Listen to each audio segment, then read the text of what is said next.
Meyakini kitab-kitab Allah, mencintai Al-Quran. Pengertian iman kepada kitab-kitab Allah. Iman kepada kitab Allah berarti percaya dan yakin dengan sepenuh hati bahwa Allah telah menurunkan kitab-kitabnya kepada Rasul-Nya. Nama-nama kitab Allah dan Rasul penerimanya. 1. Kitab Taurat diwahyukan kepada Nabi Musa. 2. Kitab Zabur diwahyukan kepada Nabi Daud. 3. Kitab Injil diwahyukan kepada Nabi Isa. Dan yang terakhir, Al-Quran diwahyukan kepada Nabi Muhammad SAW. Kitab Taurat diwahyukan kepada Nabi Musa pada abad ke-12 sebelum Masehi. Kitab Taurat yang diwahyukan kepada Nabi Musa yaitu ditujukan untuk bangsa Bani Israel. Nama Taurat berarti hukum atau syariat. Bahasa yang digunakan dalam kitab Taurat yaitu bahasa Ibrani. Pokok ajaran dalam kitab Taurat. 1. Perintah untuk mengesahkan Allah SWT. 2. Larangan menyembah patung atau berhala. 3. Larangan menyebut nama Allah dengan sia-sia. 4. Perintah menyucikan hari Sabtu. 5. Perintah menghormati kedua orang tua. 6. Larangan membunuh sesama manusia. 7. Larangan berbuat zina. 8. Larangan mencuri. 9. Larangan menjadi saksi palsu. 10. Larangan mengambil hak orang lain. Kitab Zabur. Kitab Zabur diturunkan sebagai petunjuk bagi umat Nabi Daud. Kitab ini diturunkan pada abad 10 sebelum Masehi di daerah Yerusalem.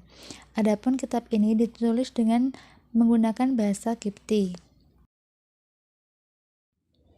Kitab Injil.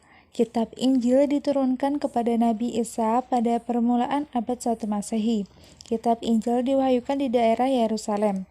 Kitab ini ditulis pada awalnya dengan menggunakan bahasa Suryani. Kitab ini menjadi pedoman bagi kaum Nasrani.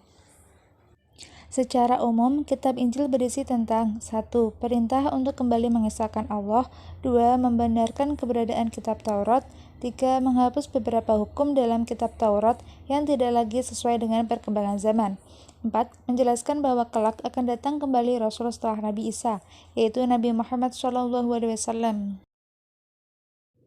Kitab Al-Quran. Kitab Al-Quran merupakan kitab yang diwahyukan kepada Nabi Muhammad. Kitab suci Al-Quran diturunkan Allah sebagai penyempurna dan membenarkan kitab-kitab sebelumnya. Secara umum, pokok-pokok ajaran yang terkandung dalam Al-Quran adalah akidah, akhlak, ibadah, muamalah, dan tarikh. Keistimewaan Al-Quran dibanding dengan kitab-kitab sebelumnya. 1. Al-Quran adalah kitab suci yang terakhir dan terjamin keasliannya. 2. Al-Quran memiliki isi kandungan yang paling lengkap dan sempurna. 3. Al-Quran tidak dapat ditiru dan dimasuki oleh pikiran-pikiran manusia yang ingin menyimpangkannya. 4. Al-Quran isinya sesuai dengan perkembangan zaman. 5. Membaca dan mempelajari isi Al-Quran adalah ibadah. Hikmah beriman kepada kitab Allah antara lain yaitu 1. Memberikan petunjuk kepada manusia mana yang benar dan mana yang salah. 2. Pedoman agar manusia tidak berselisih dalam menentukan kebenaran. 3. Memberikan informasi sejarah kehidupan orang-orang terdahulu. 4. Manusia dapat mengetahui betapa besarnya perhatian dan kasih sayang Allah kepada hamba dan makhluknya. 5. Manusia yang beriman akan dapat mengetahui dan membedakan mana yang baik dan mana yang buruk.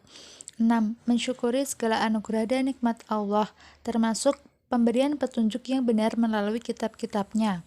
7. Hati manusia menjadi lebih tentram dan menambah ilmu pengetahuan. 8.